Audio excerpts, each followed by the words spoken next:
प्राचीन समय की बात है। एक समुद्र के किनारे एक गुरु अपना आश्रम बनाकर रहा करते थे। हजारों शिष्य उनसे ज्ञान ग्रहण करने के लिए दूर दूर से उनके पास आकर रहते थे। गुरु का ज्ञान देने का तरीका भी बड़ा ही अनूठा था। शुरुआत में वो अपने शिष्यों को उपदेशों के माध्यम से ज्ञान देते थे। उसके बाद वो अपने शिष्यों को उस ज्ञान का अनुसरण करने के लिए कहते थे। उस ज्ञान को अपने व्यवहारिक जीवन में उतारने को कहते थे। एक बार उस आश्रम में एक सम्राट अपने बेटे को लेकर पहुंचा। उस सम्राट ने उस गुरु से प्रार्थना की कि आप मेरे बेटे को अपने आश्रम में रहने दें और अपने तरीके से उसे ज्ञान दें। उसे इस आश्रम में बिल्कुल भी ऐसा नहीं लगना चाहिए कि वो किसी सम्राट का बेटा है। उसे बिल्कुल साधारण शिष्यों की तरह ही ज्ञान देने की कृपा करें। गुरु ने मुस्कुराते हुए कहा कि सम्राट ज्ञान इसी तरीके से लिया जा सकता है। अगर तुम अपने आप को दूसरों से बड़ा समझोगे तो तुम ज्ञान ग्रहण नहीं कर पाओगे। अगर तुम्हें ज्ञान ग्रहण करना है तो तुम्हें दूसरों की तरह अपने आप को साधारण समझना होगा। यही ज्ञान ग्रहण करने की सबसे पहली सीढ़ी होती है। तुम निश्चिंत रहो, आज से तुम्हारे बेटे की जिम्मेदारी मेरे कंधों पर रही। ये कहकर गुरु सम्राट के बेटे को अपने साथ लेकर समुद्र के किनारे टहलने के लिए निकल गए। आश्रम के बाकी सभी बच्चे उस सम्राट को देख रहे थे। सम्राट अपने बेटे को अपने रथ पर बिठाकर लाया था, जिससे सभी बच्चे समझ गए थे कि पे लड़का सम्राट का बेटा है। इसी वजह से आश्रम के सभी बच्चे सम्राट के बेटे की तरह आकर्षित हो गए थे। जब गुरु सम्राट के बेटे को लेकर समुद्र पर टहल रहे थे तो सम्राट का बेटा अचानक फूट फूट कर रोने लगा, क्योंकि अभी वो सिर्फ 12 वर्ष का था और 12 वर्ष की आयु में उसके पिता उसे अपने से दूर छोड़कर चले गए थे। ये सदमा वो बच्चा सहन नहीं कर पा रहा था। वो नहीं समझ पा रहा था कि उसके पिता उसकी भलाई के लिए उसे उस गुरु के पास छोड़कर गए हैं। उसे रोते हुए देखकर गुरु ने कहा कि बेटा, मैं तुम्हें चुप नहीं करूंगा। हो सकता है कि आज मैं तुम्हारे आंसू पोंछ दूं, लेकिन कल तुम फिर अपने आप को अकेला पाओगे। याद रखना, जीवन में इंसान अकेला आता है और अकेला ही जाता है। जितनी जल्दी जो इंसान इस बात को समझ लेता है, वो उतनी जल्दी आत्मज्ञान के रास्ते पर निकल पड़ता है।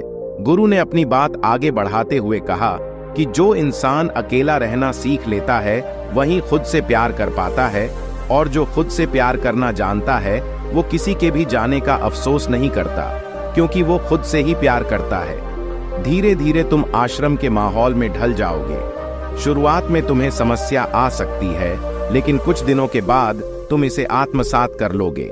उसके बाद तुम्हें यही जगह बहुत अच्छी लगने लगेगी। ये जगह तुम्हें अपनी महल जैसी लगने लगेगी।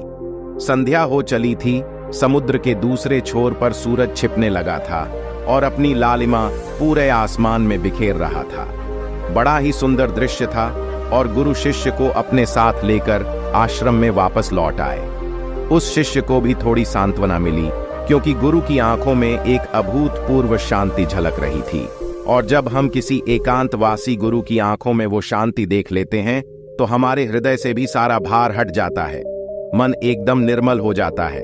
जब सम्राट का बेटा रात्रि का भोजन करने के लिए भोजन कक्ष में पहुंचा तो आसपास के सभी शिष्य उसके पास आने लगे। उन सभी को पता था कि ये सम्राट का बेटा है और अगर हम इससे दोस्ती कर लेते हैं तो उससे हमारा बहुत फायदा होने वाला है। यही सोचकर आश्रम के ज्यादातर शिष्य ने उसे घेर लिया था। बस कुछ बच्चे जो अकेले रहने का महत्व समझते थे, जो दिखावे में विश्वास नहीं करते थे, वो उस सम्राट के बेटे के पास जाने की बजाय अपना पूरा ध्यान खाने पर लगा रहे थे और एकांत में बैठकर अपना भोजन कर रहे थे। कुछ दिनों के बाद सम्राट के बेटे की आश्रम के ज्यादातर बच्चों के साथ दोस्ती हो गई। अब वो आश्रम में उन बच्चों के साथ घूमता, उन्हीं के साथ अपना ज्यादातर समय बिताता। आखिरकार सम्राट का बेटा था, सुख सुविधाओं में पला बढ़ा था। आसपास बहुत से दास औरत आसिया होते थे। आसपास अपने मित्रों से घिरे होना वही दिनचर्या उसने इस आश्रम में भी अपना ली थी। ऐसा नहीं था कि गुरु को यह सब पता नहीं था, पर गुरु उसे अलग तरीके से ज्ञान देना चाहते थे। बच्चों को ज्ञान आप उपदेश देकर नहीं दे सकते, उन्हें साक्षात्कार कराना पड़ता है। उसके बाद उन्हें वो बात समझ आती है जो आप समझाना चाहते हैं। गुरु को ये बात पता थी कि अगर मैं इसे बोलकर बताऊंगा तो ये कभी समझ नहीं पाएगा। मुझे ऐसे दिखाना पड़ेगा, इसे एहसास कराना पड़ेगा कि अकेले रहने से ही तुम अपनी शक्तियों को जान पाओगे। ये सीख देने के लिए गुरु एक दिन उस शिष्य को अपने साथ एक पहाड़ी की चोटी पर ले गए। पहाड़ी पर पहुंचकर गुरु ने उसे शिष्य से कहा कि अब तुम्हारा ज्ञान पूरा हो चुका है, बस एक आखिरी रात तुम्हें यहाँ पर बितानी होगी। उसके बाद अगले दिन शाम को मैं तुम्हारे राजमहल में तुमको पहुंचा दूंगा। वो बच्चा तो ये सुनकर बहुत खुश हो गया कि अब मैं वापस अपने राजमहल चला जाऊंगा, फिर से मेरे दास और दासियां, सारी भोग की वस्तु ये मेरे पास होंगी। उस शिष्य ने गुरु से पूछा कि गुरु जी, मुझे आज रात आप यहाँ पहाड़ी पर क्यों छोड़ रहे हैं? आखिर मुझे कौन सा आखिरी ज्ञान यहाँ से मिलेगा? गुरु ने मुस्कुराते हुए कहा कि यहाँ पर चट्टान के पीछे तुम्हें छिपकर बैठना होगा। यहाँ पर रोज रात को एक बाज आता है, तुम्हें उस बाज को देखना है, बड़ी गौर से देखना है, हर गतिविधि देखनी है, और उस बाज को देखने के बाद अगले दिन अगर तुम उस बाज की खूबियां मुझे बता पाए तो मैं तुम्हें तुम्हारे राजमहल वापस भिजवा दूंगा। और हाँ, सुबह आने से पहले एक बात पर और ध्यान देना है, एक चरवाहा यहाँ पर अपनी भेड़ों को चराने के लिए आता है, तुम्हें उन भेड़ों की गतिविधियों भी देखनी है। याद रखना, बाज की गतिविधि रात को और भेड़ों की गतिविधि सुबह। अगर तुम दोनों की गतिविधि ध्यान से देखकर मुझे बता पाए तो तुम इस आश्रम से हमेशा के लिए आजाद हो जाओगे, तुम्हारा ज्ञान पूरा हो जाएगा। मैं तुम्हारे पिता को कह दूंगा कि ये बच्चा हमारे आश्रम का सबसे ज्ञानी बच्चा है। ये कहकर गुरु अपने आश्रम में वापस लौट आए और वो बच्चा वहीं पर उस चट्टान के पीछे खड़ा हुआ उस बाज का इंतजार करने लगा। काफी वक्त बीत जाने के बाद वहां पर एक बाज अपने बच्चों के साथ पहुंचा। सम्राट के बेटे ने पूरी रात उस बाज की गतिविधि बड़े ही ध्यानपूर्वक देखी और सुबह होने के बाद जब चरवाहा वहां पर अपनी भेड़ों को लेकर पहुंचा तो उसने एक अभूतपूर्व दृश्य देखा।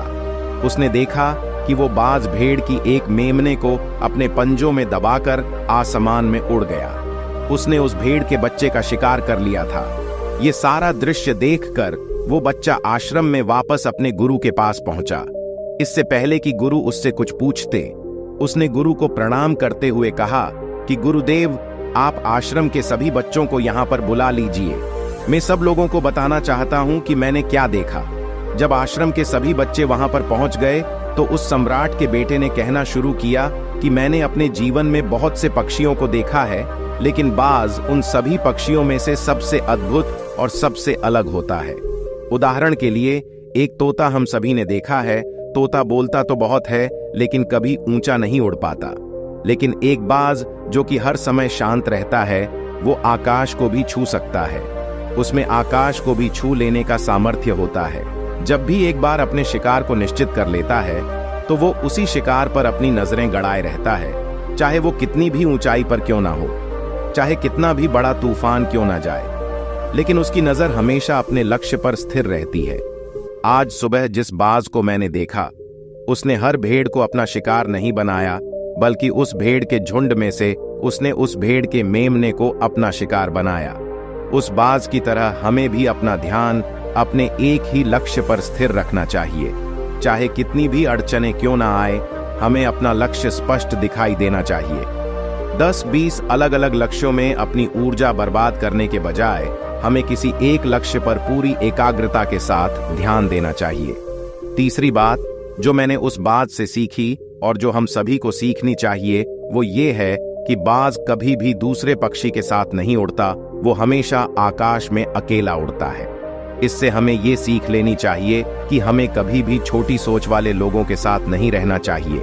आखिरकार हम भी वही बन जाते हैं जिनके साथ हम रहते हैं। इसीलिए या तो बड़ी सोच वालों के साथ रहो या फिर अकेले रहो, क्योंकि जब हम अकेले रहते हैं तभी हम खुद की ताकत और खुद की कमजोरियों को जान पाते हैं।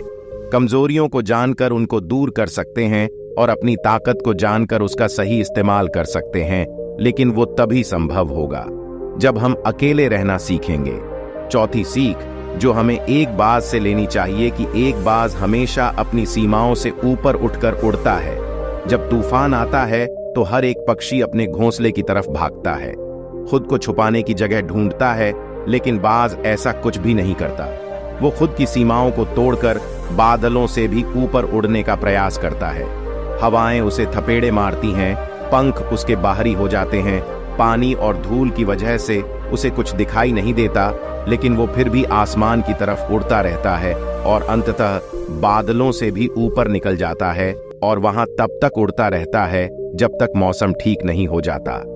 अपनी सीमाओं को सिर्फ इसलिए तोड़ पाता है क्योंकि वो समस्या के आने पर उससे घबराता नहीं है, उससे डर कर बचने का प्रयास नहीं करता, बल्कि एक सकारात्मक नजरिए के साथ उसका सामना करता है। जीवन में चाहे कितनी भी अड़चनें क्यों ना आए, हमें उन अड़चनों से लड़ना चाहिए, ना कि उनसे डर कर कहीं छुप कर बैठना चाहिए। बहादुर तो वो लोग होते हैं जो तूफानों से टकरा जाते हैं, कायर तो अपने घर में, अपने घोंसले में अपनी जगह ढूंढ कर बैठ जाते हैं। पांचवी बात जो हम एक बात से सीखनी चाहिए कि बाज कभी भी अपने घोंसले में घास के कोमल तिनके नहीं रखता। जो तिनके एक कोमल होते जाते हैं वो उन्हें निकाल कर फेंकता रहता है। उसी तरह चाहे कितनी भी आरामदायक जिंदगी आपको मिली हो, लेकिन उस आराम से ऊपर उठकर अपने आलस्य को तोड़कर जीवन में मेहनत करते रहना चाहिए। जीवन में पसीना बहाना चाहिए, शारीरिक मेहनत करनी चाहिए। अपने घोंसले से कोमल तिनके उठाकर फेंक दो और आज ही अपने आलस्य को तोड़कर निकल पड़ो। हर दिन अपने आप को चुनौतियां दो, हर दिन मुश्किलों से लड़ो, क्योंकि वही मुश्किलें तुम्हें मजबूत बनाएंगी। जंगल के राजा शेर को भी झुंड बनाकर शिकार करते हुए देखा जा सकता है, लेकिन बाज हमेशा अकेला शिकार करता है, क्योंकि वो जानता है कि भीड़ हौसला तो देती है मगर साहस छीन लेती है। आदमी को हमेशा अकेले ही आगे बढ़ना होता है। यही कारण होता है कि वो जल, थल और नभ सभी जगहों पर अपने शिकार का परचम लहरा सकता है। बाज की उम्र लगभग 70 साल की होती है, लेकिन 40 साल में ही उसका शरीर बूढ़ा हो जाता है। नाखून उसके पैरों में ढसने लगते हैं, पंख उसके शरीर में चिपक जाते हैं, उसकी चोंच मुड़ जाती है, उसका शरीर भारी हो जाता है। ऐसी स्थिति में शिकार करना तो क्या, उड़ने की भी हालत नहीं रहती उसकी। ऐसे में उसके पास सिर्फ 2 विकल्प होते हैं। पहला, या तो वह खुद की इस अवस्था को स्वीकार कर लें और भूखा प्यासा मर जाए, या किसी दूसरे जानवर का शिकार बन जाए। और दूसरा विकल्प ये होता है कि वो 6 महीने एक बहुत ही दर्दनाक प्रक्रिया से गुजरे और खुद को फिर से पहले जैसा मजबूत बना ले। लेकिन बाज तो बाज है, वो दूसरा विकल्प चुनता है। इसके लिए वो खुद को एक बहुत ही ऊंचे पहाड़ पर ले जाता है, जहां वो पहले अपनी सोच से अपने सारे पंख खींच खींच कर उखाड़ देता है और फिर चट्टान पर पैर मार मार कर अपने पंजे तोड़ देता है। उसके बाद उसी चट्टान पर अपनी चोंच को पटक पटक कर तोड़ देता है और इस लहूलुहान अवस्था में खुद को दूसरे जानवरों से छुपाता फिरता है। अगले 6 महीने तक वो इसी दर्दनाक प्रक्रिया से गुजरता है और इंतजार करता है नए चोंच, नए पंख और नए पंजों का। तब फिर वो अपनी नई जिंदगी शुरू करता है और निकल पड़ता है अपने शिकार पर और अगले 30 सालों तक फिर से राज करता है। इसीलिए समय आने पर हमें भी अपनी पुरानी आदतों को छोड़ना पड़ता है और कुछ नया सीखना पड़ता है। समय के साथ बदलना पड़ता है, अपने आप को तैयार करना पड़ता है, वरना हमारा भी शिकार हो सकता है, हम भी पीछे रह सकते हैं। इसके बाद सम्राट के बेटे ने भेड़ों की विशेषता बताते हुए कहा कि भेड़ हमेशा झुंड में चलती है। उन्हें झुंड में एक साथ चलने से हिम्मत मिलती है, लेकिन जैसे ही उन पर शिकार होता है वैसे ही वो भीड़ तितर बितर हो जाती है और उस पूरी भीड़ में से एक भी भेड़ अपने साथी की मदद करने के लिए वापस नहीं लौटती। इससे हमें ये सीख मिलती है कि हमारे साथ कितने भी लोग खड़े हो, किसी पर भी यकीन नहीं करना।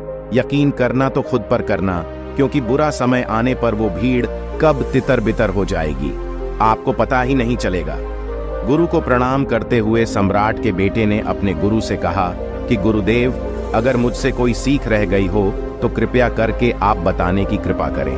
गुरु ने सभी बच्चों को संबोधित करते हुए कहा कि ये सभी बातें जो अभी इस बच्चे ने बताई हैं सब सही है, लेकिन ये सारी खूबियां आप लोगों में तभी पैदा हो पाएगी जब आप अकेले रहने का अभ्यास करेंगे। आपने देखा होगा कि बाज कभी भी किसी दूसरे पक्षी के साथ नहीं रहता, ना ही किसी के साथ अपनी जोड़ी बनाता। वो आसमान में अकेला उड़ता है और अकेला उड़ने की वजह से वो अपनी ताकत और अपनी कमजोरियों को जान पाता है।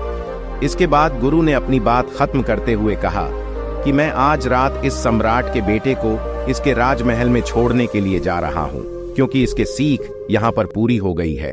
और ये कहकर गुरु उस सम्राट के बेटे का हाथ पकड़कर राजमहल की तरफ रवाना हो गए और बाकी के सभी बच्चे उन्हें पीछे से जाते हुए देखते रहे। दोस्तों, आपको ये वीडियो जरूर पसंद आया होगा। अगर पसंद आया हो तो हमारे इस चैनल को लाइक, शेयर और सब्सक्राइब जरूर करें। साथ ही कमेंट में नमो बुद्धाय जरूर लिखें। धन्यवाद।